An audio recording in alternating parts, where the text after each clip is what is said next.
Pranam Jai Jinendra. प्रणाम। Welcome to the 52nd class of तीर्थंकर चरित्र। और ये क्लास में हम शांतिनाथ भगवान का जो 10th भव देख रहे थे, वो भव हम आगे देखेंगे। लेट्स स्टार्ट विद मंगलाचरण। नमो हरियंतानम, नमो सिद्धानम, नमो आयरियानम, नमो वज्जायानम, नमो लोवे सवसावनम। ऐसो पंच नमुकारो सब पाप परासनो मंगलारंच सवे सिम परमम वै मंगलम।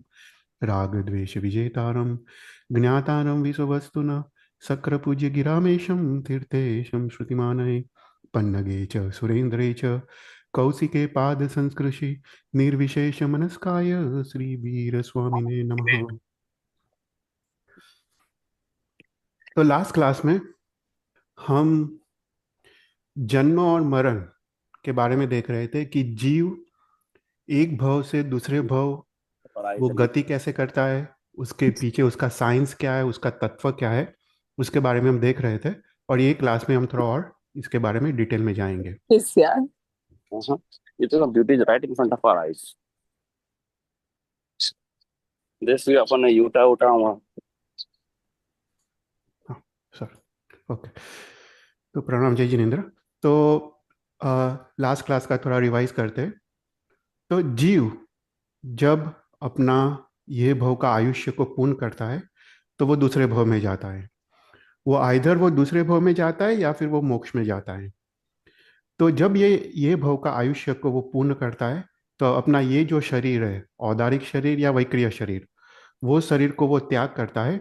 और अगर वो दूसरे भव में जाता है तो दूसरा शरीर को धारण करता है, या फिर अगर वो मोक्ष में जाता है तो वो अशरीरी बनता है। तो जो जीव जो एक गति से दूसरे गति जो जाता है, जो ट्रैवल करता है, जो गति करता है, उसको शास्त्र में अंतराल गति करके नाम दिया है। तो जो ये अंतराल गति है वो दो टाइप की है। एक रुजु गति है और वक्र गति है। तो रुजु गति मतलब सरल गति, स्ट्रेट गति, उसको रुजु गति कहते हैं। वो मात्र एक समय की होती है। और दूसरी है वक्र गति। वक्र गति मतलब जहाँ पे जीव वो टर्न्स लेता है, उसको वक्र गति कहते हैं। तो रुजु गति है, उसको अवक्र गति भी कहते हैं, और वो मात्र एक समय की होती है। तो जब जीव का उत्पत्ति स्थान मरण स्थान से सम श्रेणी में है, मतलब वो सेम प्लेन और सेम लाइन में है, उसको सम श्रेणी कहते हैं, तब वो रुजु गति करता है और जीव मात्र एक समय में अपने उत्पत्ति स्थान पर वो पहुंच जाता है।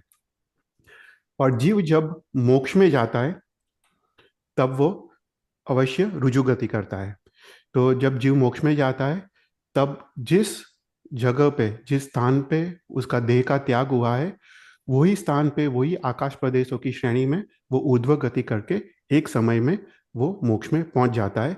और मोक्ष में पहुंचते समय उसका एक आकाश प्रदेश भी उसका टर्न नहीं होता है, वो स्ट्रेट सम श्रेणी में ऊपर जाके स्थिर हो जाता है। तो मोक्ष में जाने के लिए वो रुजु गति करता है। जब उत्पत्ति स्थान मरण स्थान से सम श्रेणी में नहीं है, मतलब एक लाइन में नहीं है, एक प्लेन में नहीं है, तब उसको कहीं ना कहीं एक टर्न लेना पड़ता है, उसको वक्र गति कहते हैं। तो हमने लास्ट क्लास में हमने देखा था कि जीव जब एक भव का आयुष्य पूर्ण करता है, तब वो जिस समय को वो निकलता है वो भव से, तब वो आहार ग्रहण करके निकलता है। और जैसे ही वो दूसरे भव में पहुंचता है, उसी समय वो आहार ग्रहण करता है। तो जब जीव रुजु गति करता है, अवक्र गति करता है, उसको मात्र एक समय लगता है। उसमें एक समय में वो आहार को ग्रहण करके वो निकलता है, और दूसरे भाव में वो एक ही समय में पहुंच जाता है। तो रुजु गति में उस वो अनहारी नहीं होता है, मतलब वो उसमें वो आहार ग्रहण नहीं करता है। जब जीव वक्र गति करता है, राइट, जब ये वक्र गति, एक वक्र गति हो सकती है, दो वक्र गति हो सकती है, तीन या चार वक्र गति हो सकती है। तो एक वक्र मतलब वो एक टर्न लेता है, दो वक्र मतलब वो दो टर्न लेता है, तीन वक्र मतलब वो तीन बार टर्न्स ले सकता है, और शास्त्र में चार वक्र का भी उल्लेख आता है, तो वो चार बार टर्न्स लेता है। तो रुजु गति में एक समय लगता है, एक वक्र गति में दो समय, दो वक्र गति में तीन समय, तीन वक्र में चार समय, और चार वक्र गति में पांच समय लगता है। तब जीव जब एक वक्र गति करता है, तो पहले समय वो आहार ग्रहण करके निकलता है, और दूसरे समय वो पहुंच जाता है और वहां पे भी वो आहार ग्रहण करता है। तो वो यहाँ पे वो अनहारी नहीं होता है। पर जब वो दो वक्र गति करता है, राइट, तो पहले समय तो वो आहार ग्रहण करता है, दूसरे समय जो अंतराल गति में है उस समय वो अनहारी होता है, उस समय वो आहार ग्रहण नहीं करता है, और तीसरे समय तो वो वापस पहुंच जाता है, वापस वहां पे आहार ग्रहण करता है। तो दो वक्र गति में वो एक समय अनहारी होता है, तीन वक्र गति में वो दो समय अनहारी होता है, और चार वक्र वक्र गति में तीन समय अनहारी होता है। इसलिए हम नैवेद्य पूजा में बोलते हैं, राइट, अनहारी पद में कहा विग्रह गई अनंत, दूर करीते दीजिए अनहारी शिव संत, राइट। तो यहाँ पे हमने आगे देखा कि जीव जब एक भव से दूसरे भव जाता है तो वो रैंडमली नहीं जाता है, वो आकाश प्रदेशों की जो श्रेणी है उसको वो पकड़ के वो जाता है। जैसे ट्रेन पटरी में जाता है, उसी प्रकार ये जो आकाश प्रदेशों की जो श्रेणी है वो छह दिशा में, नॉर्थ साउथ ईस्ट वेस्ट और ऊर्ध्व और अधो दिशा में, ये आकाश प्रदेशों की श्रेणी वो स्ट्रेट लाइन में रही हुई होती है। तो जीव जब एक गति से दूसरे गति, एक भव से दूसरे भव जाता है तो वो इस आकाश प्रदेशों की वो श्रेणी को पकड़ के वो ट्रैवल करता है। तो छो छह दिशा में, नॉर्थ साउथ ईस्ट वेस्ट और ऊर्ध्व और अधो दिशा में आकाश प्रदेशों की श्रेणी रही हुई होती है, और जीव इस श्रेणी को पकड़ के वो एक भव से दूसरे भव को जाता है। तो हमने देखा कि जब उत्पत्ति स्थान मरण स्थान से वो सम श्रेणी में होता है in all the six directions में, तब वो रुजु गति करता है और एक समय पे भी वो पहुंच जाता है। पर जब उत्पत्ति स्थान मरण स्थान से सम श्रेणी में नहीं है, पर वो सेम प्लेन में है, राइट, वो अपना जो चौदह राजलोक है वो थ्री डायमेंशनल है, पर अगर उत्पत्ति स्थान अगर सेम प्लेन में है तो उसको एक बार टर्न लेना पड़ता है। अगर वो सेम प्लेन में भी नहीं है, वो एक सम श्रेणी एक लाइन में नहीं है, सेम प्लेन में भी नहीं है, तब उसको दो बार उसको टर्न लेना पड़ता है और वो उत्पत्ति स्थान को पहुंचता है। तो इस चौदह राजलोक में जो बीच का जो सेंटर पोर्शन है उसको त्रस नाड़ी कहते हैं, और जो त्रस जीव है वो मात्र त्रस नाड़ी में ही उत्पन्न होता है। तो जीव जब त्रस नाड़ी से मरण होके वापस त्रस नाड़ी में उत्पन्न होता है, तब आइधर उसको रुजु गति, एक वक्र गति या दो वक्र गति लगते हैं। तो मैक्सिमम त्रस जीवों को रजु गति, एक वक्र या दो वक्र में वो उत्पत्ति स्थान पे पहुंच जाता है। फिर हमने देखा कि वो जीव तीन वक्र या चार वक्र गति कब करता है, तो बोलते हैं कि स्थावर जीव जो त्रस नाड़ी के बाहर है उसको अगर अ, त्रस नाड़ी में उत्पन्न होना हो तब उसको एक समय एडिशनल लगता है, वो त्रस नाड़ी से बाहर से त्रस नाड़ी के अंदर आते समय, तब वो तीन वक्र गति करता है। और कभी कभी रेयर केसेस में शास्त्र बताया है कि अगर जीव त्रस नाड़ी के बाहर है और वो त्रस नाड़ी के दूसरे साइड उसको उत्पन्न होना है, तो वो एक समय वो त्रस नाड़ी के अंदर आता है, वापस उसको एक और समय त्रस नाड़ी के बाहर जाने को लगता है, तो उस समय वो चार वक्र गति भी वो कर सकता है। तो इसका मतलब ये हुआ कि जो त्रस जीव है, त्रस जीव मात्र रुजु गति, एक वक्र या दो वक्र गति करते हैं, पर स्थावर जीव है वो रजु गति, एक वक्र, दो वक्र, तीन वक्र या चार वक्र गति, ये पांचों पांच प्रकार की गति वो कर सकते हैं। फिर उसके बाद हम देख रहे थे कि जो वक्र गति है, राइट, जब वो टर्न्स वाली गति, उसमें कौन सा योग है उसके बारे में हमने लास्ट क्लास में देखा। तो इसको समझने के लिए हमने सबसे पहले हमने पांच टाइप के शरीर का वर्णन देखा था कि जीव को पांच टाइप के शरीर हो सकते हैं। उसमें औदारिक शरीर है, वैक्रिय शरीर है, हारक शरीर है, तेजस कार्मण शरीर है, राइट। तो सबसे पहले हमने देखा औदारिक शरीर। तो औदारिक शरीर मतलब तीर्यन चरण मनुष्य का जो शरीर है उसको औदारिक शरीर कहते हैं। इस औदारिक शरीर वो सात धातु के बने हुए होते हैं, उसमें मांस, लज्जा, लोही, फिर टिश्यू, हाड़के, ऐसे पांच, ऐसे सात चीजों का जो शरीर बना होता है तीर्यन चरण मनुष्य का, वो शरीर है, उसको औदारिक शरीर कहते हैं।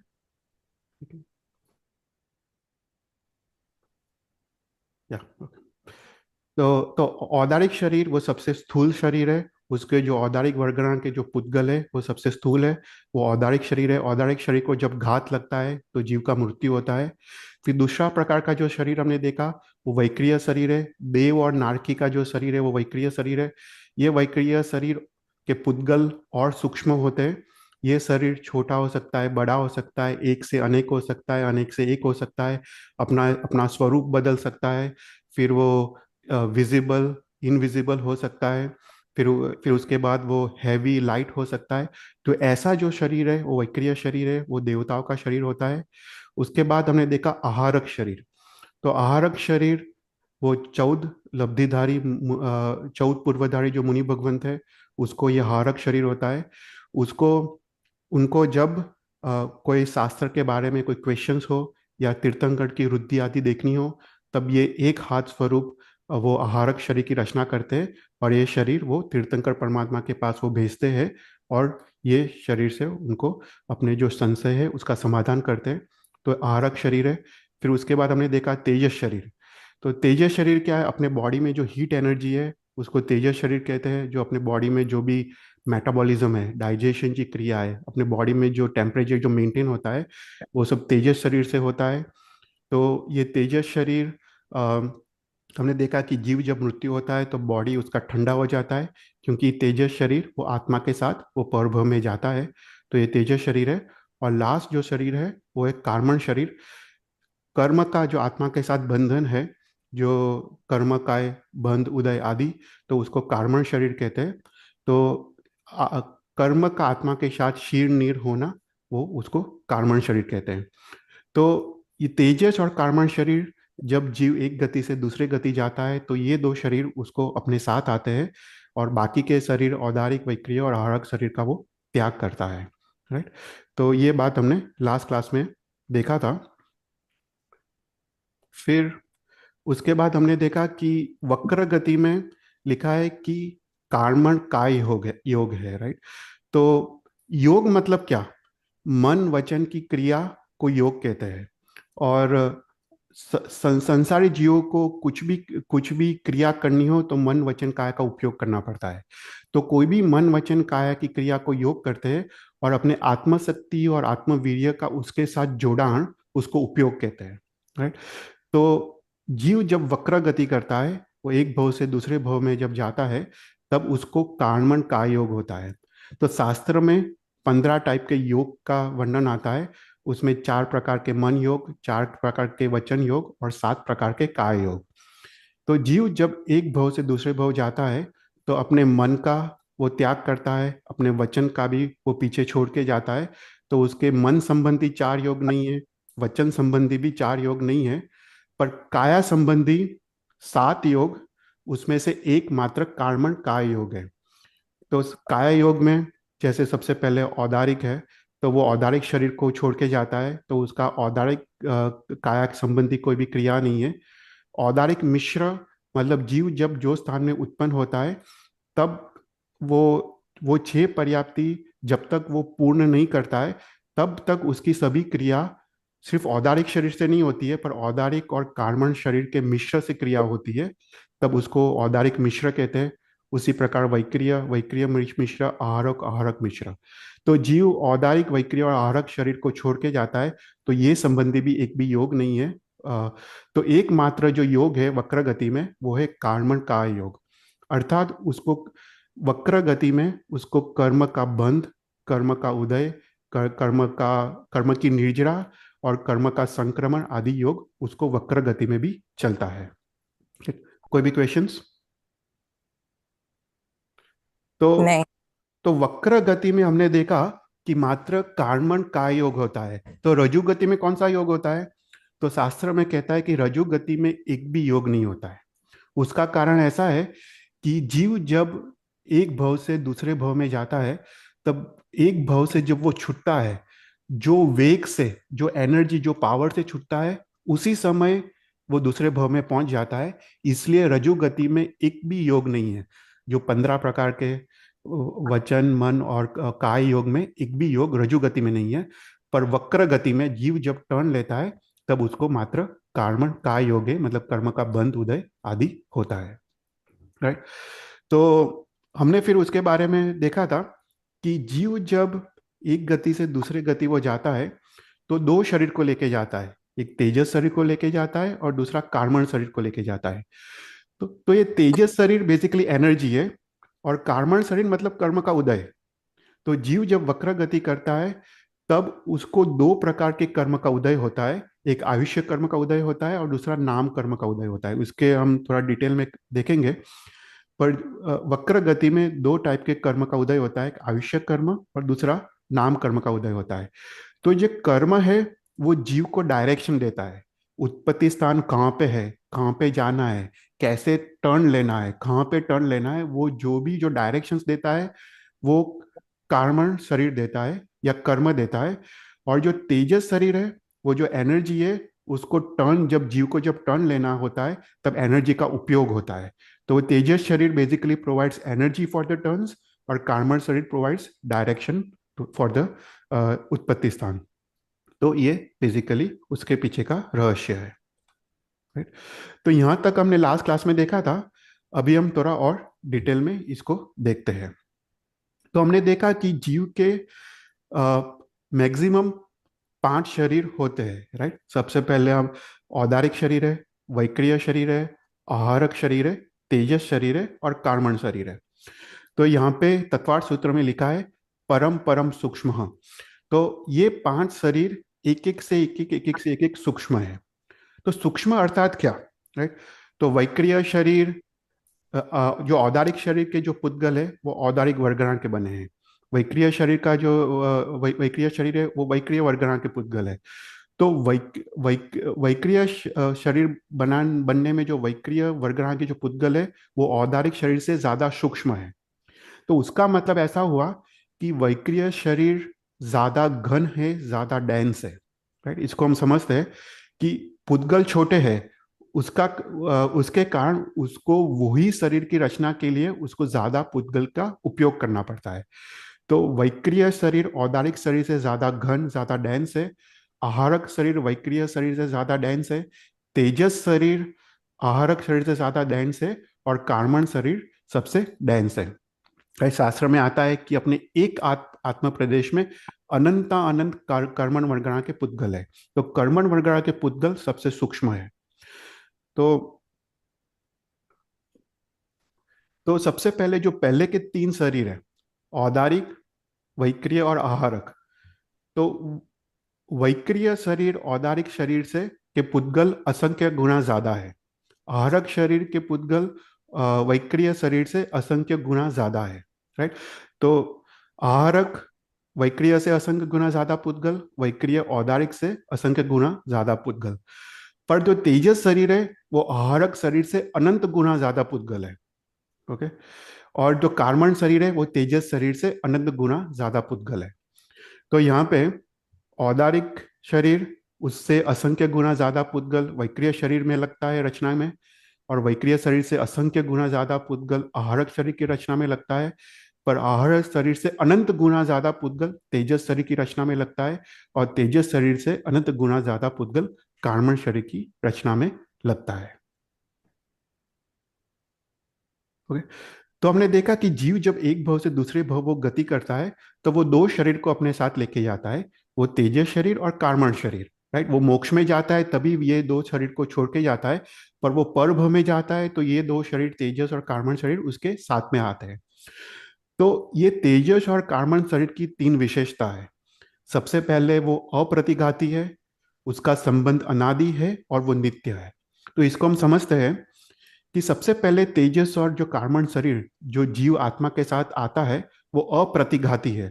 मतलब जीव पूरे 14 राजलोक में कहीं पे भी उत्पन्न हो सकता है। मतलब ये तेजस और कार्बन शरीर को कोई भी रोक नहीं सकता, कोई भी प्रतिघात नहीं लग सकता।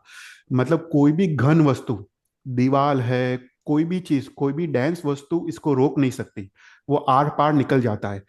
तो तेजस और कार्बन शरीर पूरे 14 राजलोक में वो जा सकता है, इसलिए वो अप्रतिघाती है। राइट। तो क्वेश्चन होता है, ठीक है तेजस और कार्बन शरीर अप्रतिघाती है, पर एक अपेक्षा से तो वैक्रिय और आहारक शरीर भी अप्रतिघाती है। क्योंकि देव और जो आहारक शरीर जो मुनि भगवंत रचना करते हैं वो भी सब जगह जा सकते हैं। पर बोलते हैं ऐसा नहीं है। क्योंकि वैक्रिय शरीर जो देव के पास है और आहारक शरीर जो मुनि भगवंत रचना करता है वो मात्र त्रस नाड़ी में ट्रैवल कर सकते हैं, पूरे 14 राजलोक में ट्रैवल नहीं कर सकते। वो मात्र त्रस नाड़ी में ही वो जा सकते हैं। तो उस अपेक्षा से वो प्रतिघाती है, मतलब वो त्रस्त नाड़ी के बाहर वो जा नहीं सकते। तो एकमात्र तेजस और कार्बन शरीर ही ऐसा शरीर है कि पूरे 14 राजलोक में वो जा सकता है, तो इसलिए वो अप्रतिघाती है। फिर दूसरा है कि तेजस और कार्बन शरीर का आत्मा के साथ संबंध अनादिकाल से है।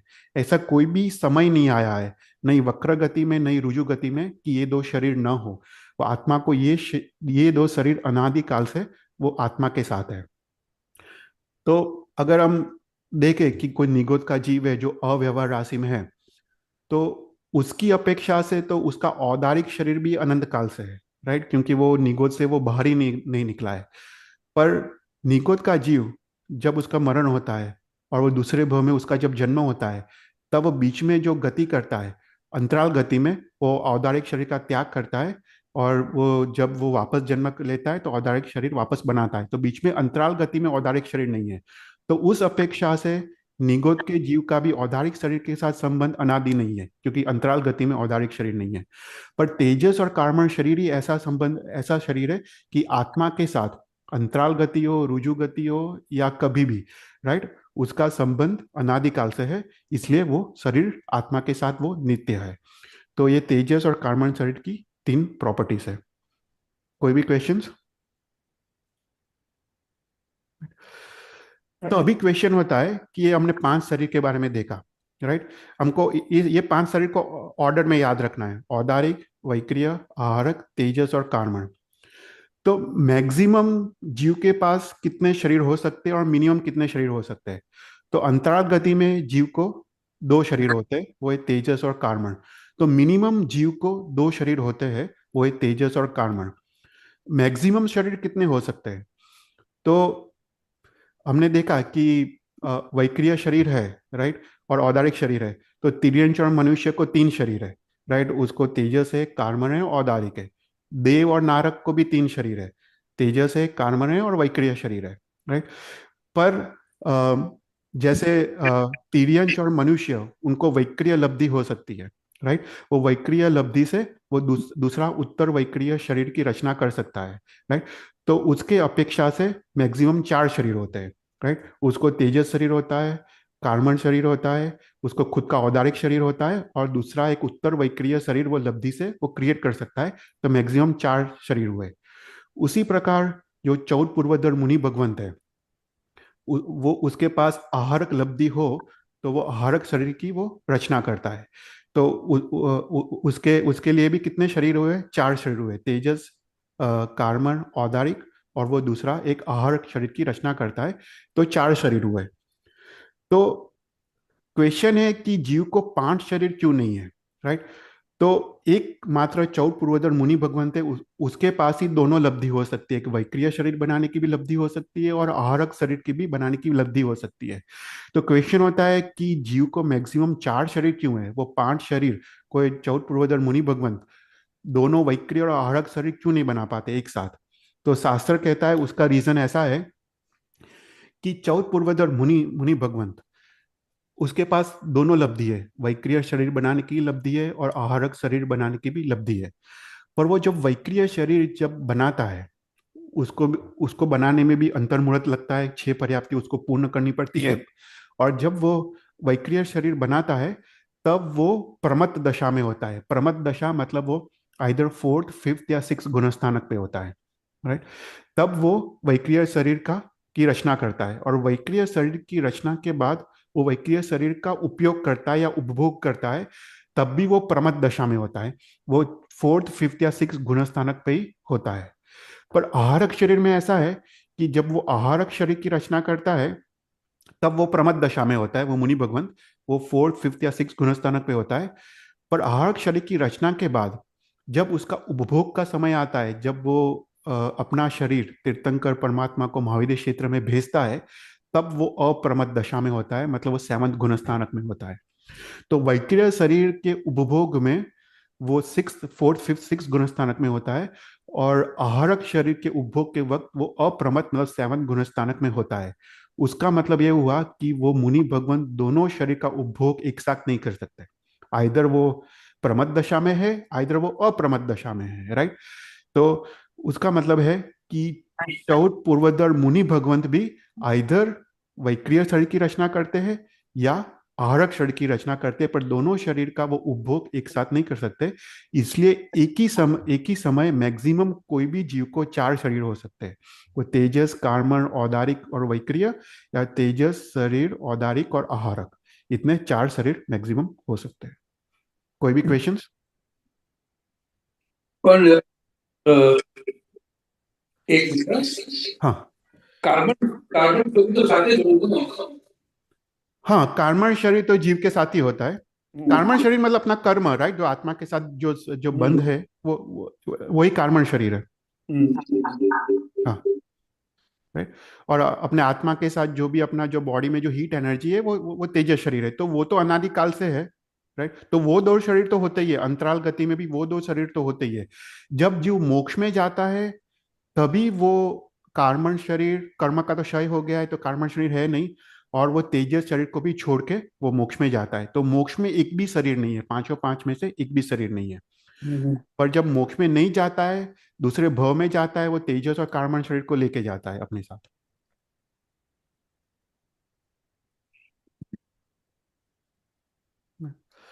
फिर उसके बाद शास्त्र कहता है कि जो कार्बन शरीर है वो निरुपभोग है, राइट। इसको हम समझते हैं, इसका मतलब क्या, कि अंतराल गति में, वक्र गति में, जब जीव एक भव से दूसरे भव जाता है तो वो तेजस और कार्बन शरीर को लेके जाता है। मतलब उसका कार्बन काय योग है, मतलब कर्म का उदय, बंध, संक्रमण, निर्जरा सब कुछ चालू है, राइट।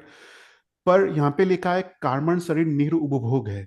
उसका मतलब यह है कि अंतराल गति में जीव को सुख दुख की अनुभूति नहीं होती है। ओके। क्योंकि सुख दुख की अनुभूति में उसको आइधर औदारिक शरीर चाहिए या उसको वैक्रिय शरीर चाहिए, और उसको इंद्रिय चाहिए। अभी अंतराल गति में तो उसने अपना देह का त्याग किया है, तो उसको ना ही औदारिक या वैक्रिय शरीर है, नहीं नहीं अपने साथ अपनी इंद्रिय है। तो सुख दुख की अनुभूति तो आइधर औदारिक शरीर, वैक्रिय शरीर और इंद्रियों से होती है। पर यहाँ पे वो ये सब कुछ छोड़ के जाता है। तो इवन अंतराल गति में कर्म का उदय बंद सब कुछ चालू है, पर जीव को सुख दुख की अनुभूति नहीं होती है। इसलिए कहते हैं कार्बन शरीर निरुपभोग है।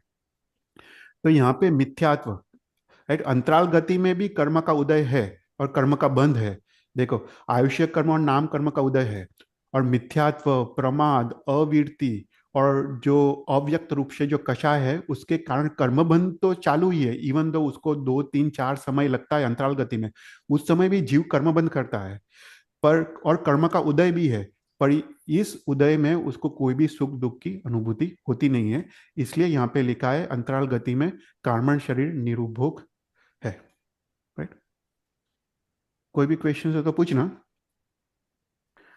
फिर उसके बाद, राइट, जीव जब एक भव से दूसरे भव जाता है, जहां पे वो उत्पन्न होता है उत्पत्ति स्थान में, वो तीन प्रकार से उत्पन्न हो सकता है, राइट। एक उसका वो समुच्चयी जन्म हो सकता है, दूसरा गर्भज जन्म हो सकता है, और तीसरा उत्पात जन्म हो सकता है। तो समुच्चयी जन्म मतलब माता पिता के संयोग के बिना जो जन्म होता है उसको समुच्चयी जन्म कहते हैं, राइट। तो एक इंद्रिय, बे इंद्रिय, एक इंद्रिय, बे इंद्रिय, ते इंद्रिय और चौरिंद्रिय, उनका निश्चित समुच्चयी जन्म है, मतलब माता पिता के संयोग के बिना ही वो जन्म होता है, उसको समुच्चयी जन्म कहते हैं। कि जब जीव को अपना योग्य एनवायरमेंट, योग्य संयोग की प्राप्ति होती है, तो जीव उत्पन्न होता है, उसको समुच्चयी जन्म कहते हैं। तो समुच्चयी में पंचेंद्रिय भी होते हैं, तो पंचेंद्रिय तिर्यंच का भी जन्म समुच्चयी हो सकता है, और पंचेंद्रिय मनुष्य का भी जन्म समुच्चयी हो सकता है। तो ये जो पंचेंद्रिय तिर्यंच है और पंचेंद्रिय जो मनुष्य है, उनका जो जन्म समुच्चयी होता है वो निश्चय अपर्याप्त, वो अपर्याप्त होते हैं, क्योंकि वो अपनी छह छह पर्याप्ति पूर्ण नहीं करते, वो पांच पर्याप्ति करके वो मर जाते हैं। और ये जो जो पंचेंद्रिय तिर्यंच समुच्चयी में और पंचेंद्रिय मनुष्य समुच्चयी में, वो दोनों सूक्ष्म है, मतलब वो आंखों से देख नहीं सकते या कोई भी इंस्ट्रूमेंट द्वारा उसको देख नहीं सकते। तो इसको समुच्चयी जन्म कहते हैं, जो माता पिता के संयोग बिना होता है। अभी जो एकेंद्रिय और बेंद्रिय है, उनका जो समुच्चयी जन्म होता है, वो स्वजाति के मल मूत्र आदि की अपेक्षा नहीं होती है। देखो, जैसे इसको समझाता हूँ कि अपना जो शरीर है, राइट, मनुष्य का, तो शास्त्र में 14 द्वार लिखे हैं जिसमें अपने शरीर में से डिफरेंट डिफरेंट अशुचि पदार्थ निकलते हैं, राइट, जैसे मल, मूत्र, पसीना, रक्त, कफ, पीत, राइट, श्लेषम, राइट, ऐसा करके 14 डिफरेंट पदार्थ का वर्णन आता है जो अपने शरीर से निकलते हैं। तो मनुष्य के शरीर से जो पदार्थ निकलते हैं और वो अगर 48 मिनट्स तक सूखे नहीं तो उसमें समूचिम मनुष्य उत्पन्न होते हैं। तो पंचेंद्रिय जो समूचिम जो उत्पन्न होते हैं वो स्वजाति से उत्पन्न होते हैं। अगर कोई पंचेंद्रिय तिर्यंच है उसमें से जो मल मूत्र आदि निकलते हैं तो उसमें पंचेंद्रिय तिर्यंच समूचिम उत्पन्न होता है। तो इसलिए शास्त्र कहता है कि हम कुछ भी खाए पिए अपने मुंह से जो निकलता है तो इसलिए थाली धो के पीना चाहिए, उसके बाद उसको वाइप करना चाहिए। हम पानी पीते हैं तो उसके बाद वो पानी को ग्लास को सुखाना चाहिए। हम बाहर अगर एक्सरसाइज करके आए तो कपड़े को सुखा देना चाहिए कि वो 48 मिनट में सूख जाए, राइट। इवन नहाने के बाद अपना जो पानी है वो पानी को we have to make sure कि वो 48 मिनट्स में सूख जाए। अगर 48 मिनट्स में ये सब सूखे नहीं, राइट, तो उसमें समूचिम मनुष्य उत्पन्न होते हैं और जो समूचिम मनुष्य को मारने का, हत्या का पाप हमको लगता है, राइट। तो एकिंद्रिय और बेइंद्रिय जो जीव है, जो उनका जो जन्म समुचिम जन्म है उसमें स्वजाति के मल मूत्र की अपेक्षा नहीं है, वो कहीं पे भी उत्पन्न हो सकते हैं।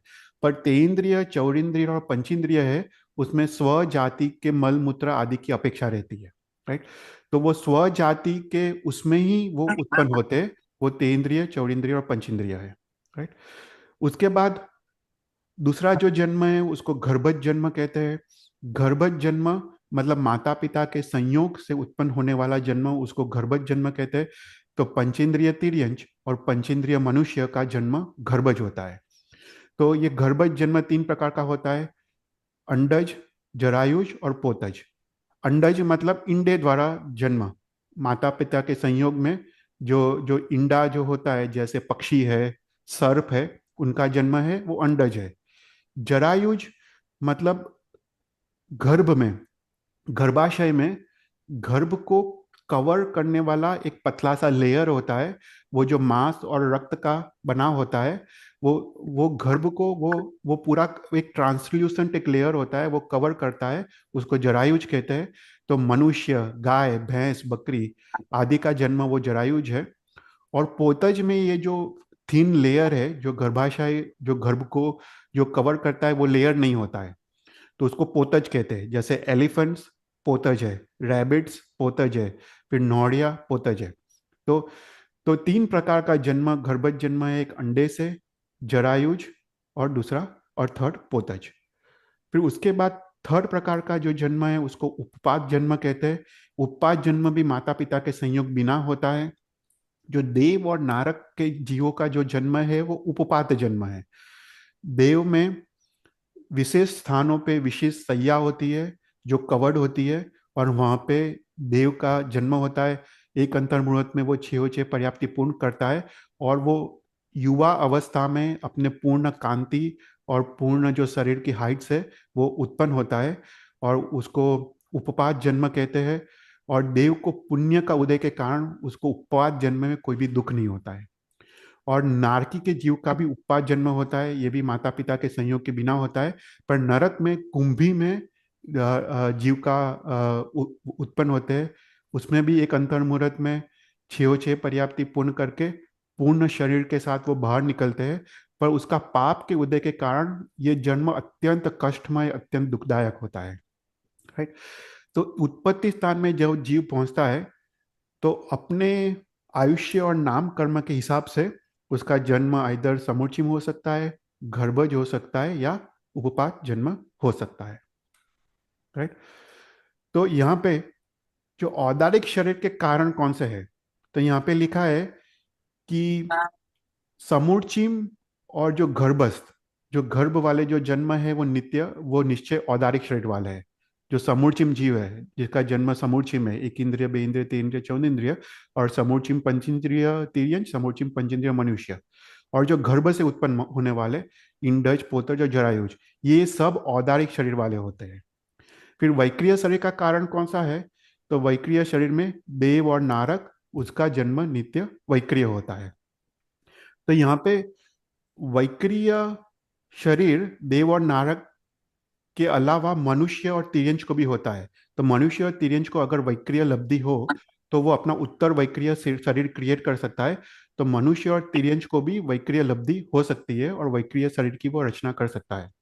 और शास्त्र में आता है कि जो वायुकाय के जीव है उनको स्वाभाविक रूप से वैक्रिय लब्धि है। वायुकाय जो पवन के जो जीव है उसको स्वाभाविक रूप से ये वैक्रिय लब्धि है। तो वो भी वैक्रिय शरीर की वो रचना करते हैं, राइट। फिर आहारक शरीर के कारण कौन से है? तो हमने देखा कि जो चौथ पूर्वोदर महात्मा है, सभी चौथ पूर्वोदर के पास आहारक लब्धि नहीं होती, पर थोड़े चौथ पूर्वोदर महात्मा जिसके पास आहारक लब्धि है वही आहारक शरीर की रचना करते हैं। तो ये आहारक शरीर की जब रचना रचना करते हैं, वो अंतर्मुहूर्त में छेहोचे पर्याप्ति पूर्ण करके एक एक हाथ प्रमाण अत्यंत दिव्य और अत्यंत वो स्फटिक रत्न जैसा वो एक दे दीप्यमान एक हाथ जितना वो शरीर बनाते हैं। और ये शरीर को वो जहाँ पे भी तीर्थंकर भगवान विहरमान है वहाँ पे उसको भेजते हैं। और ये शरीर मात्र एक अंतर मुहूर्त तक ही रहता है, मतलब मात्र 48 मिनट्स तक ही वो मैक्सिमम ये शरीर रह सकता है। तो ये शरीर की विशेषता ऐसी है कि जब चौथ पूर्वधर महात्मा ये जब शरीर की रचना करते हैं, हमने देखा वो रचना के वक्त तो प्रमथ दशा में होता है, पर जब उसका उपयोग करते हैं, जब वो तीर्थंकर परमात्मा के यहाँ भेजते हैं, वो अप्रमथ मतलब साथ में गुणस्थानक में होते हैं। तो वो जब वो भेजते हैं तीर्थंकर परमात्मा के पास, तो वो जो मार्ग से जो भेजते हैं उसको अपंतराल मार्ग कहते हैं। शास्त्र में उसका टर्म आता है अपंतराल मार्ग। जो मार्ग से वो आहरक शरीर को महाविद्य क्षेत्र में भेजते हैं उसको अपंतराल मार्ग कहते हैं। तो ये अपंतराल मार्ग में जो मुनि भगवंत है जिसने ये शरीर की रचना की है, उसका आत्मा का जो प्रदेश है वो पूरे आपंतराल मार्ग में वो प्रदेश वो कनेक्टेड रहता है आहरक शरीर के साथ। ओके। तो आहरक इसलिए वो अप्रमत दशा में होते हैं क्यों उनका आत्मा पूरे मार्ग पे वो उसके आत्मा प्रदेश वो आहरक शरीर के साथ पूरे कनेक्टेड होते हैं। इवन वो जब महाविद्य क्षेत्र में पहुंचते हैं उनका आत्मा के प्रदेश वो आहरक शरीर के जो जो रचना की है उसके साथ वो आत्मा के साथ उसका संबंध होता है। और वैक्रिय शरीर में ऐसा नहीं होता है। वैक्रिय शरीर में कोई जीव उत्तर वैक्रिय शरीर की रचना करते हैं उसमें आत्मा का संबंध नहीं होता है। वो एक सेपरेट ही एक शरीर की रचना करते हैं। तो इसलिए वो अप्रमत दशा में उसका उपभोग कर सकते हैं। पर आहरक शरीर में आत्मा का संबंध वो शरीर के साथ अंतर मुहूर्त तक वो रहता है आपंतराल मार्ग में। कोई भी क्वेश्चंस?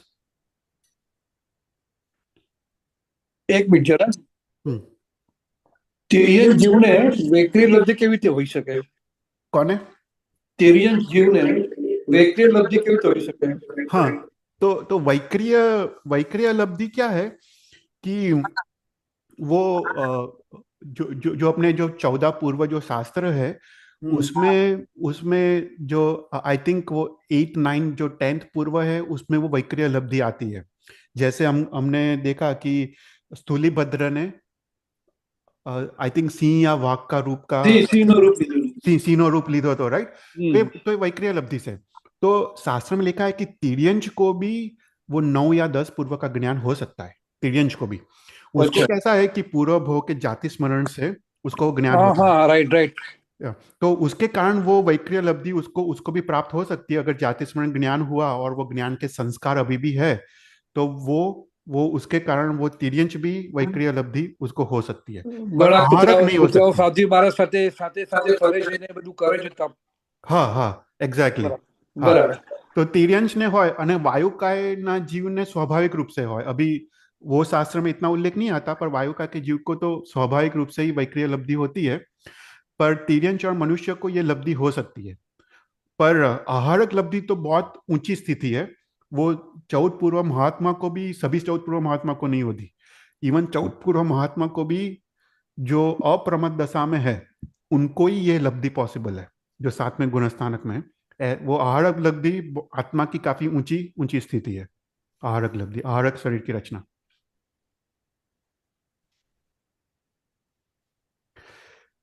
फिर उसके बाद हमने देखा कि ठीक है, जन्म तीन प्रकार का हो सकता है उत्पत्ति स्थान में। एक समुचित जन्म है, गर्भस्थ जन्म है, या उत्पात जन्म है। राइट। तो इसमें जो समुचिम नारक नारकी के जीव और जो समुचिम जीव है वो नित्य, वो नपुंसक वेद के होते हैं। तो सभी जो नारकी के जीव है और सभी समुचिम जीव है, एक इंद्रिय, बे इंद्रिय, तेन्द्रिय, चौरिंद्रिय, और पंचेंद्रिय में भी समुचिम पंचेंद्रिय तिर्यंच और समुचिम पंचेंद्रिय मनुष्य, ये सभी नपुंसक वेद के हैं। तो वो स्त्री पुरुष नहीं होते, वो सभी नपुंसक है। अभी देव कभी नपुंसक नहीं होते, क्योंकि देव आइदर स्त्री होती है या पुरुष होते हैं, तो देव में कोई नपुंसक वेद नहीं है। ओके। पर जो बाकी के जो पंचेंद्रिय तिर्यंच है, गर्भस्थ, वो उसमें तीनों तीन वेद पॉसिबल है। उसमें पुरुष, स्त्री और नपुंसक। राइट। तो पंचेंद्रिय तिर्यंच और पंचेंद्रिय मनुष्य, उसको तीनों तीन वेद पॉसिबल है, स्त्री, पुरुष और नपुंसक। फिर उसके बाद योनि। राइट। जीव जहाँ पे उत्पन्न होता है वो उत्पत्ति स्थान को शास्त्र में योनि कहा है। राइट। हम इसको समझते हैं कि हम जैसे 7 लाख सूत्र बोलते हैं, 7 लाख पृथ्वी का है, 7 लाख आप का है, 7 लाख देव का है। राइट। ऐसा टोटल 84 लाख जीव की योनि है। योनि मतलब क्या? उत्पत्ति स्थान, उसको योनि कहते हैं। तो यहाँ पे शास्त्र लिखता है कि जीव जब उत्पत्ति स्थान में, वो जैसे ही प्रथम समय पे वो उत्पत्ति स्थान में पहुंचता है, कि जैसे एक एक एक लोहा है, एक गरम लोहा है, वो गरम लोहा जैसे वो पानी के बिंदु को वो चूसता है, जिस जिस एनर्जी से, जिस फोर्स के साथ वो चूसने लगता है, उसी प्रकार जीव जब उत्पत्ति स्थान अपने योनि में पहुंचता है, उसी फोर्स, उसी वेग के साथ वो आहार के शरीर के और जो शरीर के जो आहार के पुद्गल और शरीर की रचना के जो पुद्गल है, उसी वेग के साथ वो ग्रहण करने लगता है। राइट। तो शास्त्र में जो 84 लाख जो योनि है, वो कैसे कैसे बताई है, उसका हम देखते हैं।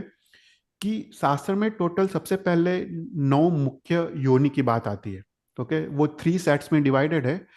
तो पहली है सचित योनि, अचित योनि और सचित यचित मिश्र योनि। तो सचित योनि मतलब क्या?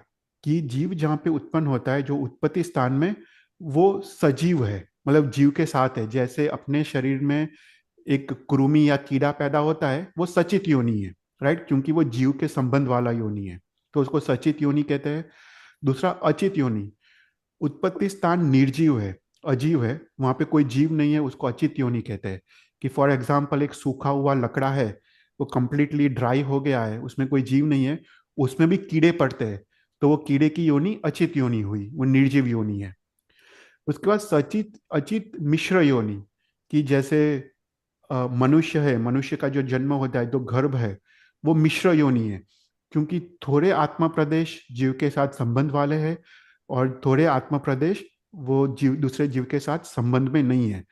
तो अ, मनुष्य की योनि, तिर्यंच की योनि, वो मिश्र योनि है। पर देवता और नारक की जो योनि है वो अचित योनि है।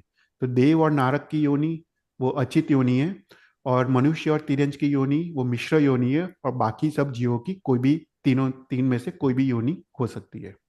तो ये प्रथम सेट है। दूसरा सेट है शीत योनि, उष्ण योनि और मिश्र योनि। शीत मतलब ठंडा, जब उत्पत्ति स्थान वो ठंडा हो, शीत हो, उसको शीत योनि कहते हैं। उत्पत्ति स्थान अगर गर्म हो, स्पर्श से, उसको उष्ण योनि कहते हैं। और जो मिश्र हो, उसको मिश्र योनि कहते हैं। तो सबसे पहले 6th और 7th नरक, वो शीत योनि है, वहां पे अतिशय ठंडा है, तो वो शीत योनि है। फिर उसके बाद जो अपकाय के जीव है, पानी के जीव, उसकी योनि भी शीत योनि है, क्योंकि वो ठंडक देता है, शीत योनि है। फिर उष्ण योनि, फर्स्ट, सेकंड और थर्ड नरक वो गर्म है, तो उसकी योनि उष्ण है। फिर फोर्थ और फिफ्थ नरक ऐसे है ना, कि थोड़े प्रतर ठंडे हैं, थोड़े प्रतर गर्म है। तो थोड़े प्रतर में शीत योनि है, थोड़े प्रतर में उष्ण योनि है। राइट। फिर अग्निकाय के जीव है, उसकी योनि उष्ण योनि है। उसके बाद देवलोक के जो जीव है, मनुष्य और तिर्यंच के जो जो जीव है, उसको मिश्र योनि है, नहीं ठंडे है नहीं गर्म है। तो ऐसा प्रकार के सेकंड सेट है। फिर थर्ड सेट है संवृत योनि, विवृत योनि और मिश्र योनि। तो संवृत मतलब जीव जब जन्म लेता है तब वो जन्म का स्थान कवर्ड होता है। तो जैसे देव और नारक की जो योनि है वो संवृत योनि है, क्योंकि जो सैया में देव उत्पन्न होता है वो ऊपर कंप्लीटली कवर्ड होता है। इवन नारक में वो कुंभी में जो जीव उत्पन्न होता है वो ऊपर से कवर्ड होता है। तो देव और नारक की जो योनि है वो संवृत योनि है। इवन एकेंद्रिय की जीव की योनि संवृत योनि है। विवृत योनि मतलब ऊपर से कवर्ड नहीं है। जैसे जलाशय में जो माछली है वो जो उत्पन्न होती है वो ऊपर से कवर्ड नहीं होती उसकी योनि, उसको विवृत योनि कहते हैं। तो विकलेंद्रिय जीव मतलब दो ही बेइंद्रिय तेइंद्रिय चौरिंद्रिय, उसकी योनि भी विवृत योनि है। और बाकी जो पंचेंद्रिय गर्भज है और पंचेंद्रिय मनुष्य है उसकी मिश्र योनि है। जैसे मनुष्य का गर्भ है वो थोड़ा कवर्ड है थोड़ा कवर्ड नहीं है, राइट, तो उसकी योनि मिश्र योनि कहते हैं। तो शास्त्र में ये 9 योनि आती है। तो ये 9 योनि में से 3 योनि तो अवश्य होती है, राइट। फॉर एग्जाम्पल हम देवलोक के देव ले ले, राइट। तो उसकी योनि कौन सी है? प्रथम उसकी अचित योनि है। उसके बाद उसकी मिश्र शीतोष्ण मतलब शीत भी नहीं है उष्ण भी नहीं है, शीतोष्ण योनि है। और उसके बाद उसकी संवृत योनि है, राइट। उसके बाद अगर नरक अगर मनुष्य ले ले तो मनुष्य की सचित यतित मिश्र योनि है, शीतोष्ण योनि है और संवृत विवृत मिश्र योनि है। तो कोई भी जीव में ये 9 में से 3 योनि होती है, राइट। उसके बाद शास्त्र में अनेक स्पेशल योनियों का भी वर्णन आता है कि जो मनुष्य की जो स्त्री है, राइट, उसको स्त्री को ये 3 में से एक योनि होती है। तो शास्त्र कहते हैं कि जैसे जो त्रिसष्टि सला का पुरुष है, हरियंत, चक्रवर्ती, बलदेव, वासुदेव, उनकी जो माता है उनकी माता की जो योनि है उसको कुमोरनत योनि कहते हैं। मतलब उसका जो योनि का जो जब वो पैदा होती है उनकी जो शेप है योनि का जो गर्भ का जो शेप है वो कछुए के पीठ की तरह है। तो ये त्रिसष्टि सला का पुरुष की जो माता है उसकी योनि ये कुमोरनत योनि है। फिर उसके बाद चक्रवर्ती है, चक्रवर्ती की जो स्त्री रत्न है उसका जो जब वो गर्भ में होती है उसका जो शेप है उसको शंखावर्त शेप, वो शंख के आकार का शेप है, तो उसको शंखावर्त योनि कहते हैं। और बाकी जो भी स्त्री है उसकी योनि वंशी पत्र है। वंशी पत्र जो मतलब बैम्बू के दो दो पत्र है उसको कनेक्टेड हो, उस प्रकार का शेप है वो गर्भ का, तो उसको वंशी पत्र योनि कहते हैं। तो ऐसा करके भी स्पेशल योनियों का शास्त्र में वर्णन आता है। तो बराबर हमने देखा कि 9 योनि है, राइट। पर अगर हम जैसे ये सूत्र देखे 7 लाख, तो हम देखे पृथ्वी काय में 7 लाख योनि, अब काय में 7 लाख, देव काय में 7 लाख, वायु काय में 7 लाख, मनुष्य में 14 लाख। तो ये नंबर्स कहाँ से आए हैं? तो शास्त्र बताता है कि उत्पत्ति स्थान में ये 9 योनि में से तो 3 योनि होती है, उसके ऊपर वो उत्पत्ति स्थान का वर्ण, गंध, रस और स्पर्श, उसका कॉम्बिनेशन से एक योनि बनती है, राइट। तो अगर समान रूप, रंग, रस, गंध और वर्ण है तो उसको एक योनि कहते हैं, राइट। तो ऐसे करके, राइट, वर्ण हमने देखा, ये इन 9 तत्व में आता है। वर्ण 5 प्रकार के होते हैं, श्वेत, पीत, रक्त आदि, राइट। वर्ण मतलब उत्पत्ति स्थान का कलर, उसको वर्ण कहते हैं, जहाँ पे उत्पन्न होने वाला है वो भूमि का कलर। गंध मतलब वो भूमि, वो जो उत्पन्न होने वाला है वो भूमि और वातावरण का गंध, वो दो होता है, आदर सुगंधी और दुर्गंध।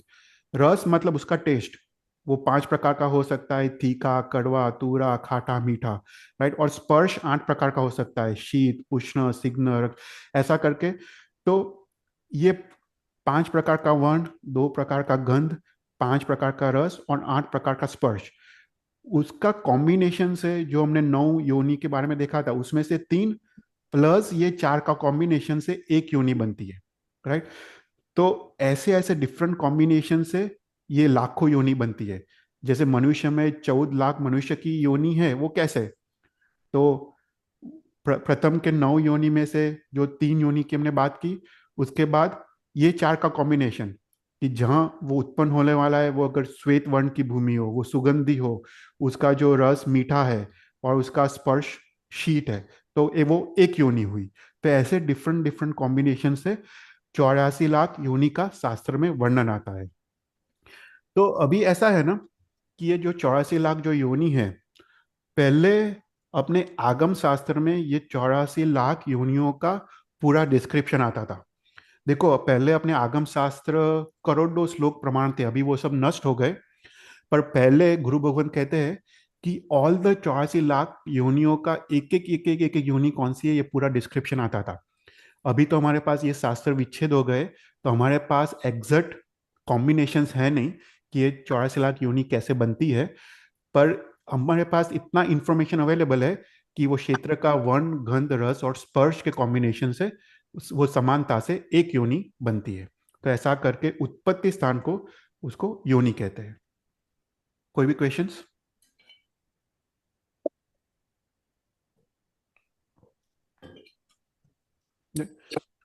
फिर उसके बाद तो हमने देखा जीव जब एक भव से दूसरे भव जाता है तो आइधर वो रजु गति करता है या वो वक्र गति करता है, राइट।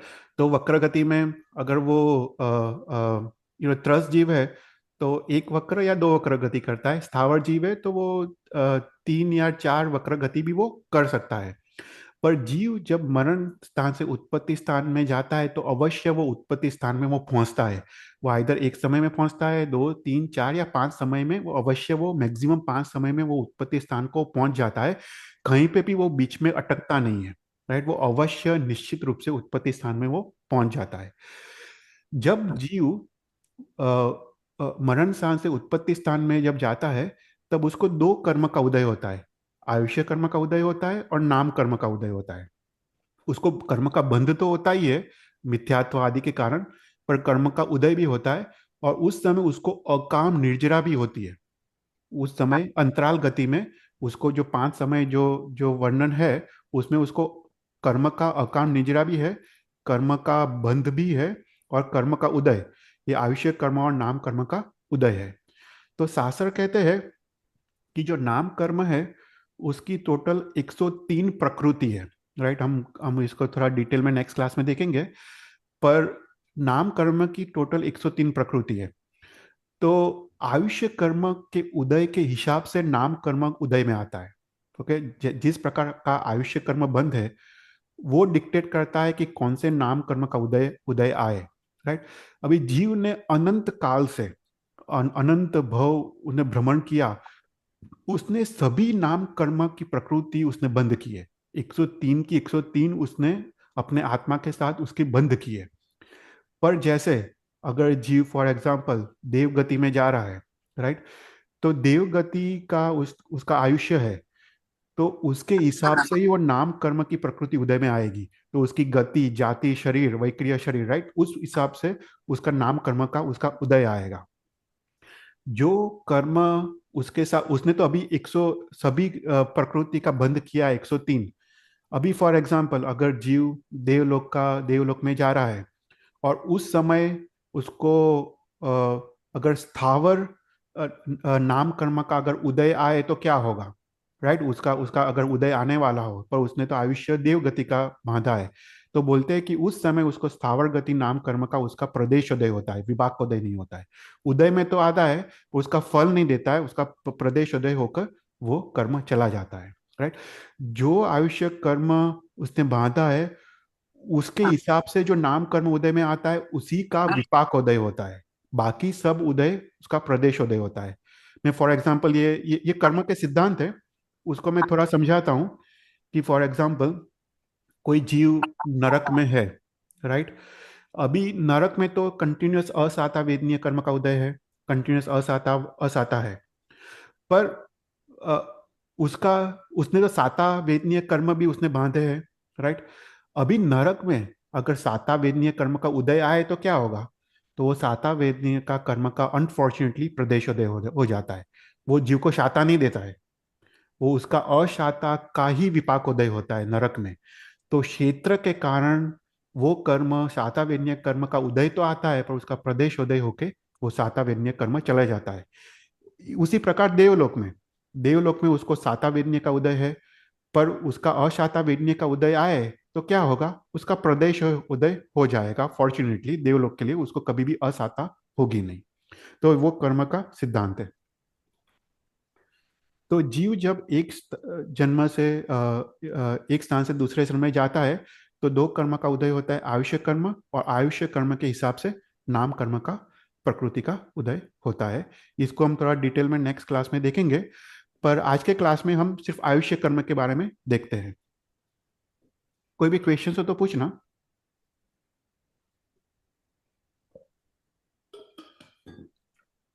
तो आयुष्य कर्म, राइट, इसको हम समझते हैं कि आयुष्य कर्म क्या है।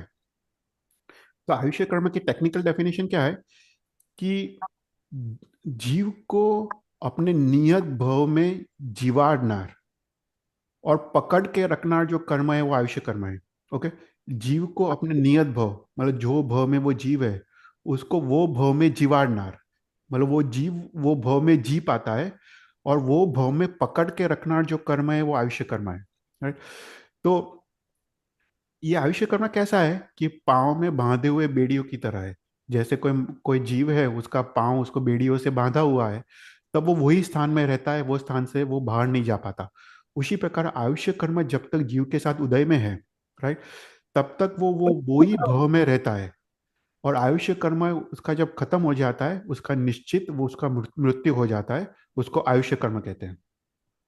तो आयुष्य कर्म दो टाइप के हैं, एक अपवर्तनीय आयुष्य और दूसरा अनपवर्तनीय आयुष्य। तो जो आयुष्य काल की अपेक्षा से न्यून हो सकता है उसको अपवर्तनीय कहते हैं, और जो आयुष्य काल की अपेक्षा से न्यून नहीं हो सकता है, कम नहीं हो सकता है, उसको अनपवर्तनीय आयुष्य कहते हैं। मतलब उसका मतलब क्या कि सपोज एक जीव है, उसने 100 साल का आयुष्य है, उसका आयुष्य अगर अनपवर्तनीय है तो वो अवश्य 100 साल वो जीने वाला है। तो उसको कोई भी प्रकार का उपघात लगने के बाद भी उसका आयुष्य कम नहीं होता है, उसको अनपवर्तनीय कहते हैं। और दूसरा आयुष्य ऐसा है कि अपवर्तनीय, कि उसको उपघात लगे तो उसके कारण वो आयुष्य जल्दी खत्म हो जाता है, उसको अपवर्तनीय कहते हैं। तो जो अनपवर्तनीय आयुष्य है, मतलब वो कभी भी कम नहीं हो सकता, वो सभी 63 का जो पुरुष है, 24 तीर्थंकर, बाढ़ चक्रवर्ती, वासुदेव, प्रति वासुदेव, बड़देव, उसके बाद चरम शरीरी, मतलब जो वही भव में मोक्ष में जाने वाले हैं, चरम शरीरी, देव और नारद के जीव, युगलिक के जीव, युगलिक के मनुष्य और युगलिक तिर्यंश, और अड़ी द्वीप के बाहर पूर्व कोटि आयुष्य वाले तिर्यंश है, ये सभी का आयुष्य अनपवर्तनीय है, मतलब उसका आयुष्य कभी भी खत्म नहीं हो सकता है। जैसे भगवान महावीर का आयुष्य 72 ईयर्स है, तो अवश्य वो 72 ईयर्स जीने वाले हैं, उनका आयुष्य कभी भी खत्म कम नहीं हो सकता है। क्योंकि तीर्थंकर जो 63 का है, देव और नारद के जीवों का आयुष्य अनपवर्तनीय है। जितना उन्होंने लिखा हुआ है, जितना बांधा हुआ है वो कर्म, उतना वो अवश्य जीने वाला है, उसको अनपवर्तनीय आयुष्य कहते हैं। तो और बाकी सब जीव है, उसका आयुष्य दोनों हो सकता है, उसका आयुष्य अपवर्तनीय हो सकता है, अनपवर्तनीय हो सकता है। अभी हमारा आयुष्य हमको पता नहीं है कि अपवर्तनीय या अनपवर्तनीय है, वो दोनों प्रकार का आयुष्य हो सकता है। तो यहाँ पे इसको समझने के लिए शास्त्र समझाता है कि जैसे एक एक डोरी का बॉल है, राइट, और ये डोरी का बॉल को तुम अगर कंप्लीटली खोल दो और उसको अगर तुम बर्न करो, राइट, तो धीरे धीरे धीरे धीरे वो डोरी बर्न होगी, राइट। उसमें जितना वो टाइम लगेगा उतना वो टाइम लगेगा, तो वो अनपवर्तनीय है, राइट। पर अगर वो डोरी का बॉल, वो उसको एक साथ अगर वो बॉल की तरह है, उसको उसको उसको, उसको खोला नहीं है, तब उसको आग लगा है, तो पूरा बॉल वो एक साथ ही बर्न हो जाता है, तो उसको अपवर्तनीय कहते हैं, मतलब उसका आयुष्य तुरंत ही खत्म हो जाता है। तो फॉर एग्जाम्पल अगर कोई जीव ने 100 साल का आयुष्य बांधा है, उसने 75 ईयर्स जिया, और 75 ईयर्स के बाद उसको कोई उपघात लगा, राइट, उसको कोई रोग आया, शरीर में कोई एक्सीडेंट हुआ, तो रिमेनिंग जो 25 साल का आयुष्य है वो तुरंत ही अंतर्मुहूर्त में वो बर्न हो जाता है। मतलब आयुष्य आयुष्य का उदय आके वो कर्म तुरंत ही काल की अपेक्षा से न्यून हो जाते हैं, और उसका आयुष्य 75 ईयर्स में ही खत्म हो जाता है, उसको अपवर्तनीय कहते हैं। जो अनपवर्तनीय है, उसको उपघात लगे फिर भी वो आयुष्य कम नहीं होता है, उसको अनपवर्तनीय आयुष्य कहते हैं, राइट। कोई क्वेश्चंस? तो शास्त्र में थोड़ा और डिटेल्स आता है कि कौन से कारण सर आयुष्य आयुष्य कम हो सकता है, उपघात लग सकते हैं, राइट। तो उसमें लिखा है कि 3 अभ्यंतर कारण है और 6 बाह्य कारण है। तो जैसे शास्त्र में एग्जाम्पल्स आते हैं कि राग के कारण, स्नेह के कारण, भय के कारण आयुष्य तुरंत ही खत्म हो जाता है। और ये अभ्यंतर कारण है। बाह्य कारण जैसे कोई निमित्त, वेदना, स्पर्श, श्वासोश्वास, राइट, ये सब आहार, तो ऐसे 6 बाह्य कारण हैं। तो फॉर एग्जाम्पल यहाँ पे एक एग्जाम्पल्स आते हैं कि भय, राइट। तो जैसे सोमिल ब्राह्मण है, सोमिल ब्राह्मण ने गत्सु कुमार मुनि की हत्या की, और उसके बाद वो सोमिल ब्राह्मण हत्या के बाद वो मार्ग पे वो वापस आ रहा था। तो मार्ग में उसने श्री कृष्ण वासुदेव को देखा, और श्री कृष्ण वासुदेव को देख देख के वो भयभीत हो गया कि वो मुझे पकड़ लेंगे मुनि की हत्या में। तो उसका वहां पे ही, वो भय के कारण वहां पे ही उसका मृत्यु हो गया, राइट। तो उसको बोलते कि उसका आयुष्य तो बड़ा था, पर भय के कारण उसका आयुष्य बर्न होके वहां पे ही खत्म खत्म हो गया, राइट। फॉर एग्जाम्पल स्पर्श, स्पर्श में जैसे स्टोरी आती है कि ब्रह्मदत्त चक्रवर्ती, ब्रह्मदत्त चक्रवर्ती तो मर गया था, पर उसकी जो पत्नी है, उसकी जो स्त्री रत्न है, तो स्त्री रत्न अभी भी जिंदा है। तो अभी ब्रह्मदत्त चक्रवर्ती के पुत्र ने स्त्री रत्न के साथ भोग करने की मांग की। अभी स्त्री रत्न कहती है कि तुम भोग नहीं कर सकते, क्योंकि चक्रवर्ती की स्त्री रत्न कैसी होती है, मात्र चक्रवर्ती उसका भोग कर सकता है। तो वो पुत्र, वो मानता नहीं है चक्रवर्ती का कि ऐसा क्यों, मेरे को तो भोग करना है। तो चक्रवर्ती की स्त्री रत्न वो बोलती है कि तुम मुझे स्पर्श करोगे तुम मर जाओगे। तो वो मानते नहीं है। तब वो चक्रवर्ती की स्त्री रत्न एक घोड़े को स्पर्श करती है, घोड़ा वहां पे ही मर जाता है। तो तो ये स्पर्श के कारण मृत्यु का दृष्टांत, राइट। तो घोड़े का आयुष्य तो लंबा हुआ होगा, पर ये निमित्त के कारण उसका आयुष्य तुरंत ही खत्म हो जाता है, राइट। जैसे स्पर्श के कारण, इवन जैसे आहार, राइट, आहार के कारण मृत्यु। जैसे अम, अ, ये कौन है, श्रेणिक महाराजा नहीं, पर संप्रति, संप्रति का जो पूर्वभव है, राइट, वो भिखारी है। उसने हाँ। दीक्षा ली, और दीक्षा लेने के बाद उसने उसने अधिक आहार ले लिया, और उसका तुरंत उसी समय मृत्यु हो गया। क्या? तो उसका आहार से मृत्यु है, राइट। तो ये सब बाह्य निमित्त, अभ्यंतर निमित्त, कोई राग से मृत्यु होता है, कोई भय से, कोई स्नेह से, कोई शस्त्र से, कोई एक्सीडेंट से। तो ये सब शास्त्र में 6 बाह्य और 3 अभ्यंतर, ऐसे 9 प्रकार का वर्णन आता है जिसका कोई आयुष्य को घात लगता है और आयुष्य उसका खत्म हो जाता है। तो उसको अपवर्तनीय आयुष्य कहते हैं, सोपक्रम कहते हैं, कि उसको घात लगता है। और जो अनपरिवर्तनीय है, उसको घात लगने के बाद भी उसका कम नहीं होता है, तो 63 साल का पुरुष है, चरम शरीरी है, उसका आयुष्य अनपरिवर्तनीय होता है। और हमारा आयुष्य कौन सा है हमको पता नहीं, हमारा दोनों प्रकार का हो सकता है। हमारा अनपरिवर्तनीय भी हो सकता है या अपरिवर्तनीय हो सकता है, राइट। तो इसको शास्त्र थोड़े और एग्जांपल्स देते हैं कि फॉर एग्जांपल मैंगो है। मैंगो अगर झाड़ में है, ट्री पे है, तो उसको पकने में ज्यादा समय लगता है। अगर मैंगो को तोड़ो और उसको घास में रखो तो तुरंत पक जाता है, राइट। तो ऐसा अपना आयुष्य है।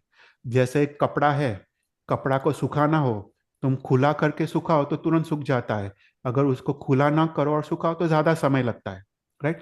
ऐसा ही अपना आयुष्य है कि कोई घात लगे, कोई भी प्रकार का घात लगे, तो अपना आयुष्य तुरंत ही बर्न हो जाता है और खत्म हो जाता है, उसको अपवर्तनीय आयुष्य कहते हैं। तो वक्र गति में ये 2 कर्म का उदय होता है, आयुष्य कर्म का उदय होता है, और दूसरा नाम कर्म का उदय होता है। और हम ये थोड़ा और डिटेल में नेक्स्ट क्लास में हम देखेंगे। कोई भी क्वेश्चंस?